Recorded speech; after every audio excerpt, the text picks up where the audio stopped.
I believe you're good to go. And action. Excellent. Welcome, everyone, to this exciting live episode of What's Up Mainframe here on the last day of Share. Hope you've had a lot of fun this week and hope you're going to have fun during this session. I'm excited to welcome 3 guests. Normally we do kind of one-on-one, but today we have 3 experts to help us look at the barriers to adoption or barriers to productivity.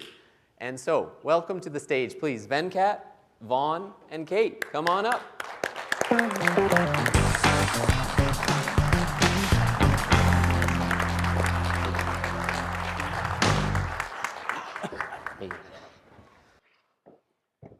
All right, so Peter kind of quizzed you to try to get a response on what you thought the top barriers were to productivity. Indeed, the top 4, the first one was outdated tools and frameworks.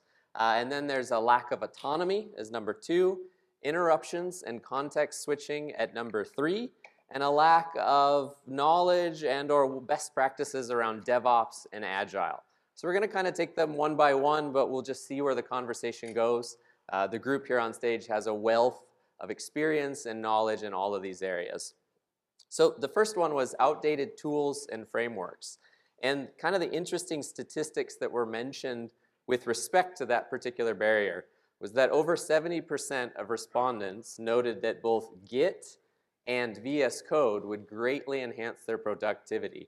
So I want to actually start with that, and with Kate, actually, to tell us, so why would they highlight VS Code? What's so great about VS Code? Oh, there's so many things. And just to say, like, I started my career as a developer back in the days and as a green screen developer, so I share all the frustration of the newcomers when they come to the platform.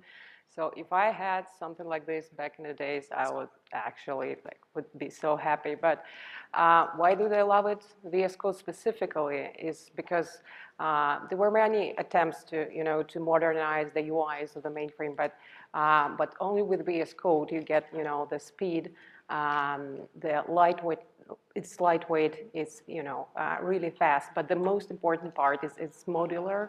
And you can actually create the environment of your own, so the environment that fits your needs, your particular workflows. So it's the biggest marketplace for IDE these days. So you can think about it as like an app store for your IDE, and it has like every 3 months there is plus 5,000 extensions on the marketplace. It's almost overwhelming, right? Yeah. You go into that marketplace and Yeah. where do you even begin? There's so Yeah. many things that can highlight every single part of what a dev does. Yeah, Yeah. exactly. So Yeah. let's come back to that. There's a trick. Search for Broadcom, and it will list only those. Oh, you jumped straight to it. All right. We'll get back into VS Code and some particular extensions, but I think the next part. Yeah, you covered VS Code, but how about Git then? Yeah, and Vaughn, you want to talk to us about Git and why they Git? highlighted What's Git? Git? Yeah, what's Git? Yeah, I mean, Git is interesting. I've been in the world of software configuration management, version control systems for a long time.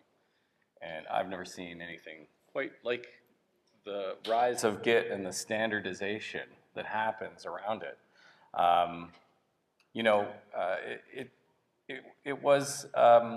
It became very popular because it's very good at enabling developer collaboration. That's kind of it in a nutshell.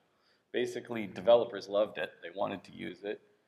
The whole premise behind it is that a developer has their own working repository. So no issues with waiting for the server to respond, or the server's busy, or not having access to do things. Developers have their own repository they can do whatever they want with, and then they can trade code back and forth with other developers, and of course, enterprise Git servers.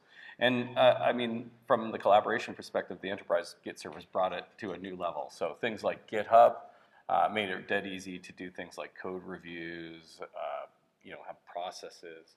And then as people started to use it more and more, it almost became a de facto standard that you could integrate around, right? So everybody could, every IDE had a Git plugin. Yes. Every, Agile tool has an integration with Git. So as it became kind of a big standard, there was just so many benefits for their organization. So it's no surprise that developers love it. Now, it's easy to talk about these new tools and people to hear about them and respond to a survey in a particular way. But I want to ask you, Venkat, because you've had a long career working on developer tools. So maybe you have a slightly different perspective on where we are now as to where we were in the past and how it's evolved and why you think developers sort of are always looking at this next new thing. I think the key word there is evolve, as you said, right? I reflect back to the days when I started as a programmer. Like Kate, I was programming the green screen. And then in the evolution, technological evolution, when Eclipse was born, I was this young, new developer, said, Eclipse, the modern interface, we're going to go change the world, right? I mean, who will not use a modern application development environment like Eclipse? Who would want to use ISPF was the thought process. I think what we learned the hard way as part of that journey is developers, when it comes to the editors and tools, it's like a religion. They love, they're used to it, they're more comfortable, they love to continue to use that. And the inherent human nature, which is, if it ain't broken, don't change it.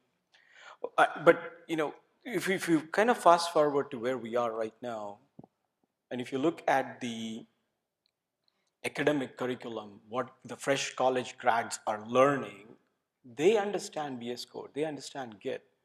Eclipse was not there, that popular when it comes to the new college grads and them usually playing with it, learning.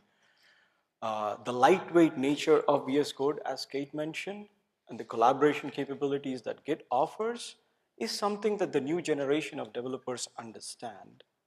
Now, the key thing is, even if you take a step back and look at it today, the most used IDE in the mainframe world is the one you mentioned before? ISPF, right? I mean, that is the reality today, still. But what we are seeing is, as more and more college grads are coming to the platform, the winds are definitely shifting. There is a lot more interest, a lot more appetite to learn these and adopt these new technologies, and that's where we are and in that evolution curve. Definitely, definitely. So I want to take it back a little bit, and Kate, you started to address this, but so there are these new tools available. You're talking about Marketplace with lots of extensions. You're talking about Git and all sorts of integrations. That sounds kind of overwhelming, actually, right? I mean, so how do you get started? So you talked about kind of working with people to learn, but how do you, if you're not already kind of moving in this modernization direction and starting to use these, I mean, what's the first step?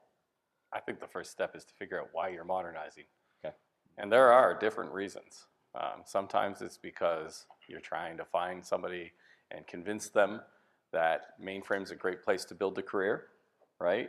I would argue that ISPF, if that's what you're productive with, is a great tool, right? Definitely. But if you're a new framer, right, new to the platform, and the perception is when you see a green screen that's dated, well, it's just a perception. The platform's amazing, right?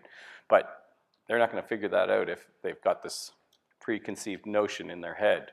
So if that's the reason you're trying to modernize, then you might start somewhere else. If you're trying to modernize because your company said, hey, we have to start scanning all of our code with name your security scanning tool or your static application analysis tool, then you might start in a different spot, right? Some places the reason they want to modernize is they're hoping that they will get to a point where there's just one set of tools to maintain. So I'd say that's the first step. Figure out why you're modernizing and then decide from there what makes the most sense. And there are different techniques. Certainly. Did you just coin a new word? Yeah, what's that? New framer? I stole that word. I don't know from who, but okay. yeah. But feel free to attribute it to me. Oh, that's a great way to put it. Vaughn Marshall, new framers. New Okay. Yeah. There you go. I can't There you claim go. I own that one. I don't know who said it first, but I most definitely parroted it. To Vaughn's point, I think the key aspect is understanding what you want to modernize and why you want to modernize is the most important thing. And as part of that journey, remembering that you're also driving a culture change. So it's not just about the tools. And understanding your audience, the developers, their needs, I think is critical. And you alluded to it. You know, if somebody is productive with ISPF, that's perfect, right? So the important takeaway is having the culture where you are giving the organizations and your developers that freedom of choice of the tools that they want to use, and not taking that big bang approach, right? And you going back to your first question about the adoption and why ISPF is still the prominent IDE, well, one of the reasons is, you know, a lot of the organizations took the big bang approach, where they said, we're going to turn off the ISPF and everybody is going to use the modern developer experience. Worked for a week, and then everybody was back to ISPF, right? And that's the balance that you need to achieve, is let developers be comfortable with the tools that they're using, with the goal and the mindset of achieving that standardization. Because the other thing that we didn't talk about is, yes, Git and VS Code are very prominent. The other part of it, if you take an enterprise-wide view, not just mainframe, the distributed developers, cloud, mobile developers, they are using the same tools, and organizations want that standardization. Yes. They don't want a tool that is specific to mainframe. Exactly. Coming back to also this question, I wanted just to add that we've been through so many adoptions of like Code for Z and VS Code with the customers, and the pattern is that the successful ones is the ones where you take things slow and you work first with with your trusted advocates, with the people who are actually passionate about it, and you keep a very close loop with the development team. So you start with the discovery of their pain points. You introduce first the tools. You work with your SMEs, and over time, you educate, you talk about their issues, and there will be issues. So we run into some customers who say like, okay, I have only one chance to do it. Our developers is such a tough crowd.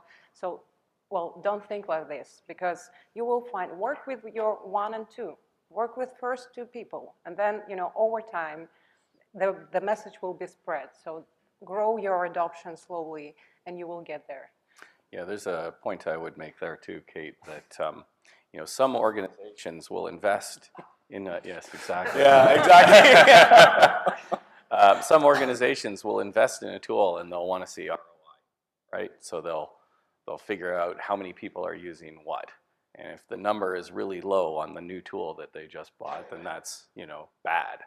But I would coach that you would expect it to be low at first. And what you want to see is it growing. A better metric is developer happiness, right? We better let them talk. Yeah, They'll kick they us might. out. No, I'm happy like this. I'm fine. No, this is fantastic. One thing that you've all kind of woven into this discussion of this first barrier is actually the second point, which is about interruptions and context switching. So, I mean, not to talk about development for a moment, but just in my daily life as a product owner, yes, Lukasz and I are product owners as well. By the way. But You do have a real job. I do have. You mean you're not making all your money from what's up mainframe? No. With that engineering platform, with the cloud development environment and everything, so there's no need to go reaching out to people to get the information about what's next in the process. Exactly. The self-service nature and the whole idea of platform engineering is that to enable actually developers to do things themselves, everything they need, is a service. And there are pre-configured, environments that they can bring in, etc. So one, for example, one thing that not normally they run into, so say they want to change a database schema. They need to add a column to a table.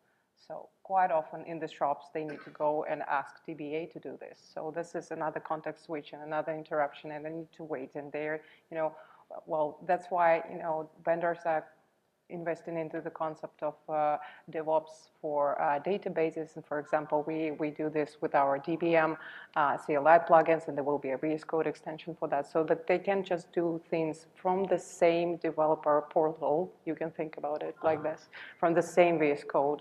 just go and request and do your changes. And then we are enabling, on the other hand, so that the DBAs still keep their authority, so they still keep an eye on what's going on.